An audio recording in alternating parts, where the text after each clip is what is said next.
Happy New Year, everyone. So, finally, festivities are over. Christmas came and gone. We're already counting days backward for the next one. Decorations are all packed up, but our bank balance are feeling it, the emotional breakdown. Today, we've got another pickle to work out, the psychology of 99. I am Dr. Priyank Gupta, a friendly neighborhood GP by the day and wallet therapist tonight. Hi, I'm Prateek, your tech guy. And if you've ever seen the price tag of $1.99 and thought, wow, so cheap, congratulations, you've met the 99-cent trap.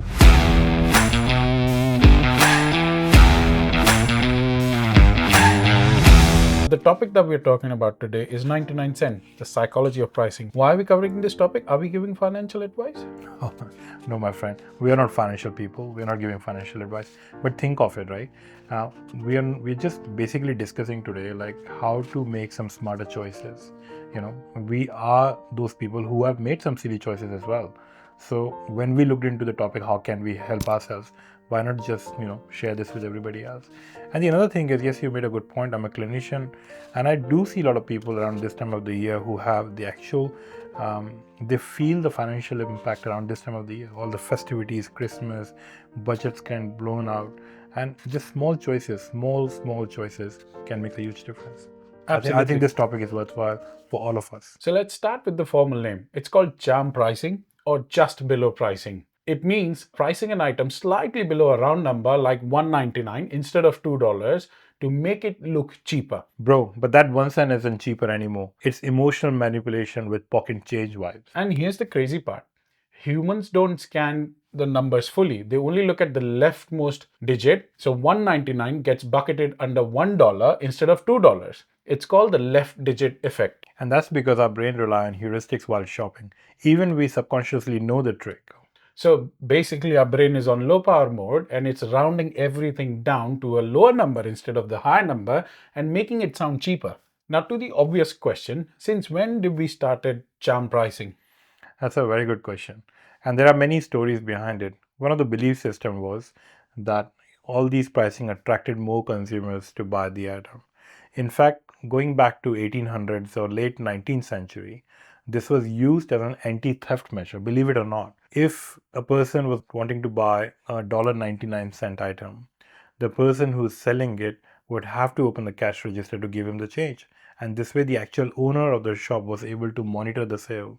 And the person who was selling it could not just keep the money and give the item away. So what started as a anti-theft mechanism in late 19th century, in the 21st century, it's a psychological tool used as an anti-wallet mechanism. Absolutely, the original cyber security of the wallet. But hang on, across the globe, many countries are stopping the penny production, like Canada and US, for example. So is this the death of X.99 pricing? Not even close. Retailers actually adapted faster than what our emotional firewall could update.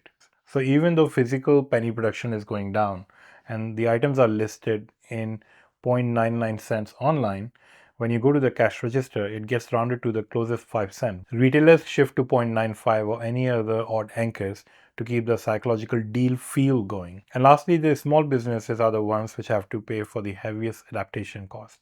The employee training, updating their POS systems is full operational migraine. And the overall impact, even though the penny disappears, the retailers preserve the exploit and the end consumer feels the burn. Exactly. So penny is gone, but illusion is on. So it's simple, right? If it's just a 99-cent trick, if our consumers are savvy enough, we can prevent ourselves. Bro, it's not a solo hero here. It's just like Avengers. There's a whole pricing squad going on. So there are a few other tactics which are priced with the charm pricing. For example, anchoring. So these retailers write the discounted price and next to it would be very high original price. So the person immediately thinks, oh wow, that's a brilliant jackpot, I've got it. So next one is my personal favorite, decoy pricing. Decoy pricing? Yeah. So let's work with an example here.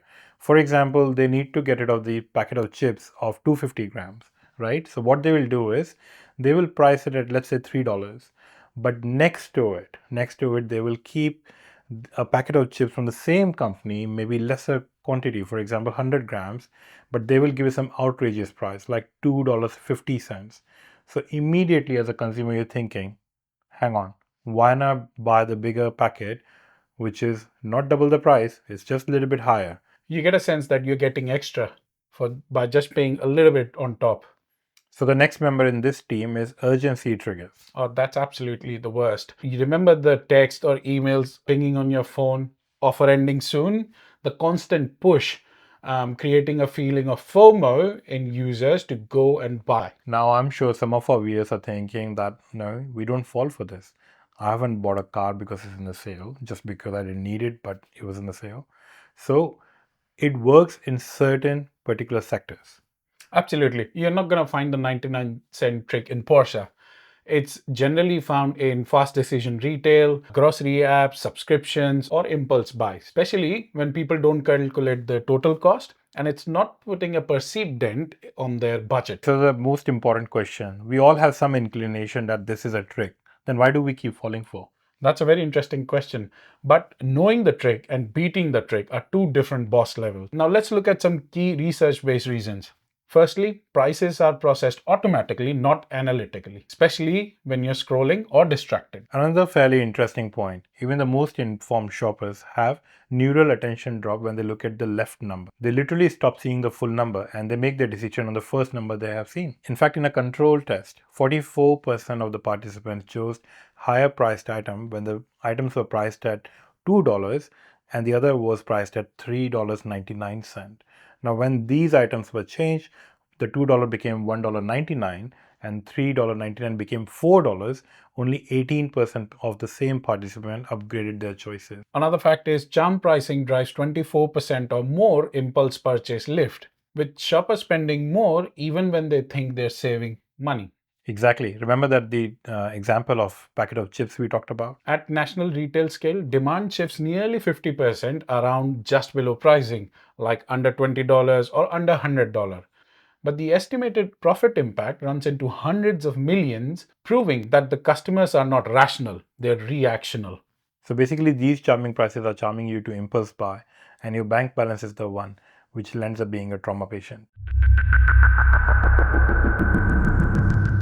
Let's look at some of the trending techniques during economic stress. So, the first one is loss aversion. Well, sounds pretty heavy handed. What is that? It is that feeling of buy now or regret it forever. FOMO. Second one is scarcity drama. Oh, I've fallen for it. I definitely want that last one. Do you remember getting that phone call, only two left, or seeing that billboard running out soon?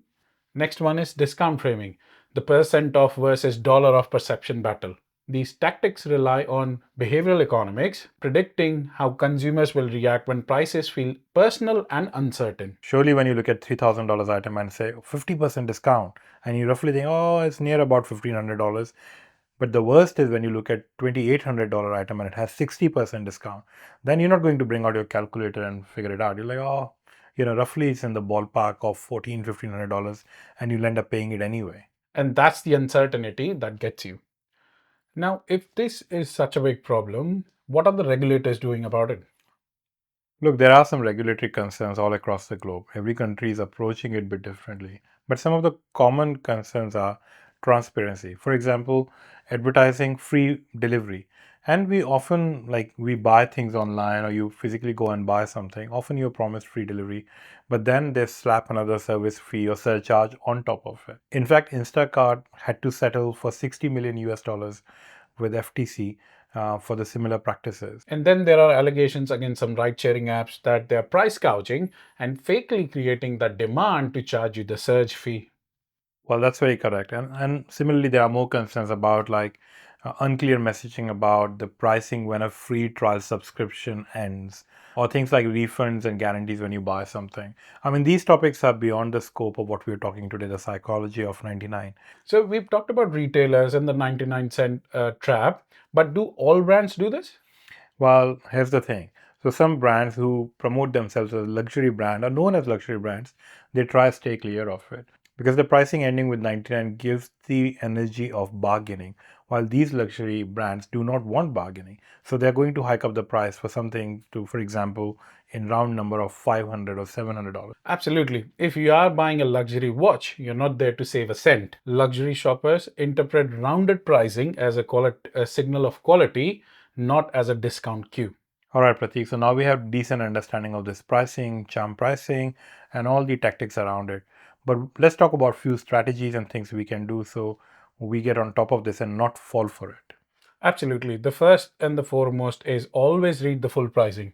Don't just scan the first digit and fall into the trap of 99 cent. Compare value, not illusion.